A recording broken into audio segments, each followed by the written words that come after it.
So this is just going to be a general video on how to use one of these bad boys. Hopefully yours isn't already used by a dog like mine is. And the general principle with the tennis ball, everybody's like, oh gosh, yeah, I love to use my lacrosse ball and rub out those knots. Well, there's a better way they could be doing it. And that way involves two ideas. The first idea is not grinding around. If you saw the videos from the previous couple weeks, we talked about the golgi tendon response and how you can hold things with static pressure for 2 minutes.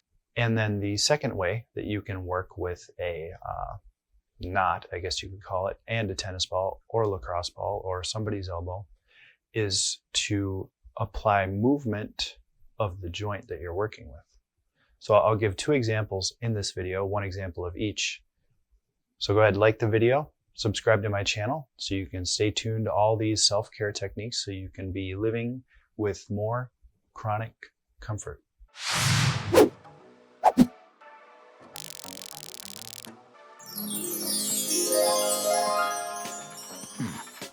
All right, so I did decide to use these two balls. They're roughly the same size. This is a Wilson.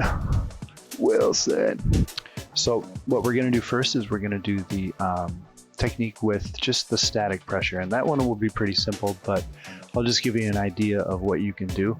And I won't time it out for a whole 2 minutes. That'll be kind of ridiculous. I'll just kind of fast forward, show you where the spots are and what to do.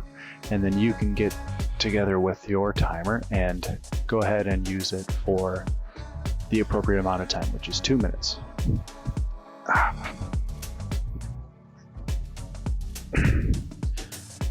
So the first place I like to put it is when you do the static pressure, I just put them, two of them, right along either side of my spine.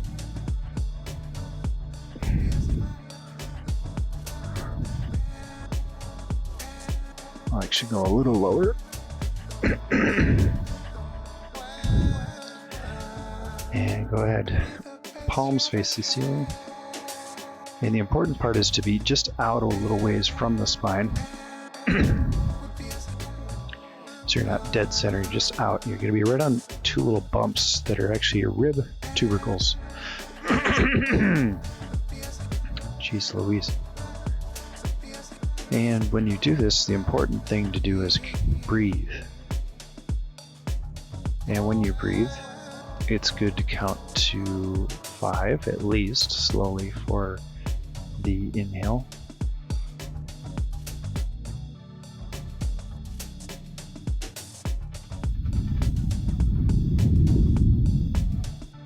And all the way down. Relax, exhale all the air. Okay, so the next point you want to do, you can go as many points as you want, but once you get about here in your mid back, if you can see that, you want to change your hand position so that your arms are out. Just adjust that one a little lower. You'll notice once you're upright, or laying down, sorry, that one might feel lower.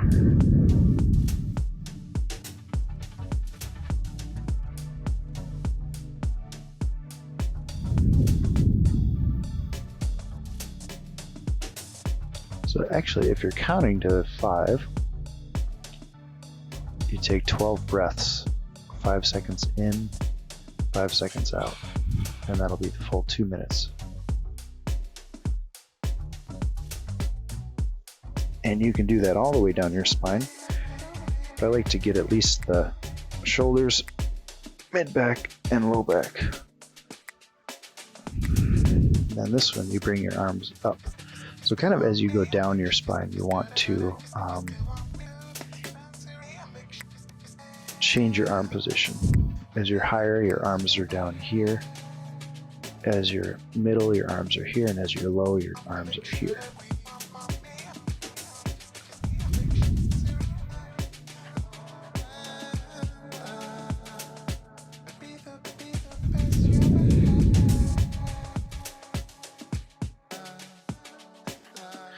Okay, now an example of what to do. I suppose that was easier than sitting up. You learn something new every time. So then what you can do is, apart from the normal digging on a muscle, what you can do, which always feels great, is you can experiment with movement of the joint. So in this position, we're kind of right on the shoulder blade. And what you want to do is you can move your shoulder blade.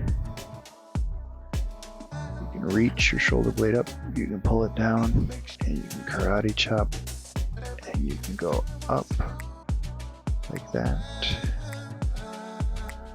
And that's just another neat way of using a tennis ball, besides just digging in a muscle to no avail. Activity always brings more release. I'm going to do the other side just a little bit.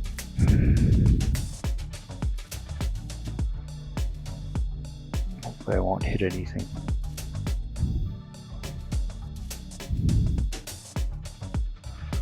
And I'm actually kind of supporting my collarbone with this one.